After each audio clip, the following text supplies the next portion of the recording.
said it there, Sophie. We are like chalk and cheese. And you are, but I mean, you seem to have a happy and great time over there. Clint, what did you think of our Sophie first impressions, really? I can't remember what she looked like. Look at me, Scylla. It wasn't until she went on the back I recognised her.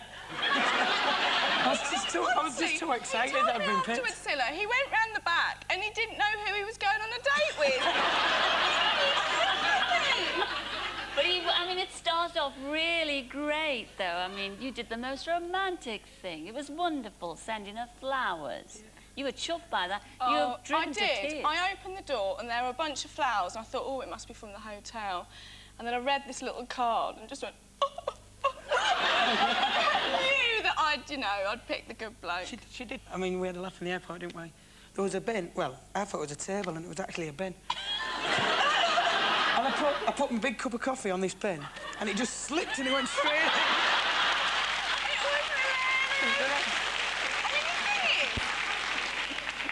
He made me cry when he sent me flowers. He made me cry by acting like a thug.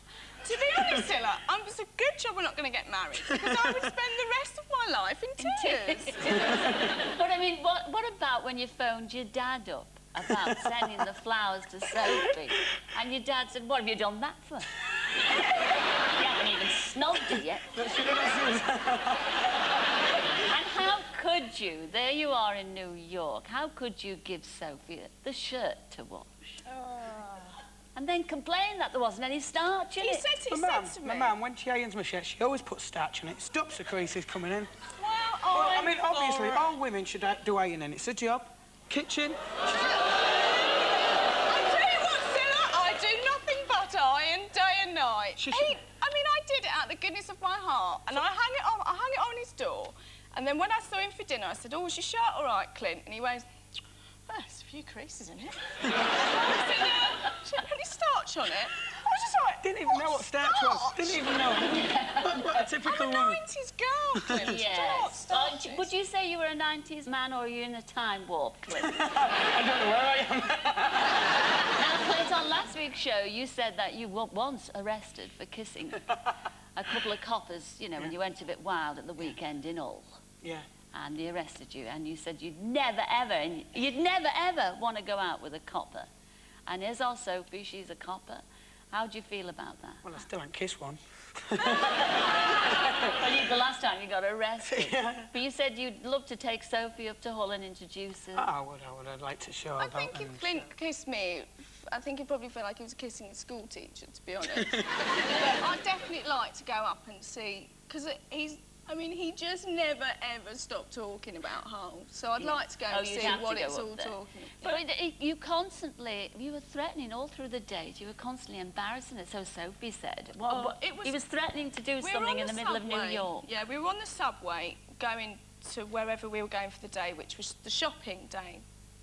And he said, surfer, you know, I'm going to drop my trousers in the busiest shop I can find in New York and see how red you go.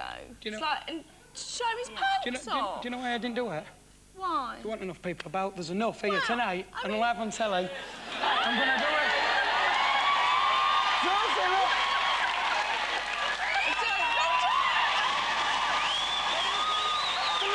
The lucky pants.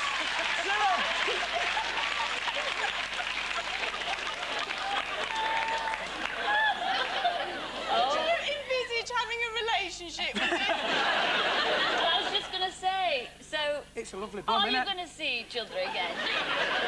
Scylla, we've actually spoken every day. Right. I'm dead fond of Clint. Yeah. But we are very different. But there's no reason why... We have a laugh, don't we? Yeah.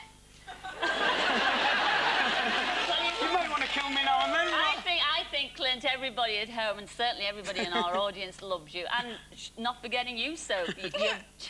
You're a great couple, but very odd couple. Take a bit of a no romance. No romance, but I wish you well, both of you, for the future. Ladies and gentlemen, you wish them well too, Sophie and Clint. Oh, the first kiss. The first kiss. Well, we're going to take another break right now, but when we return...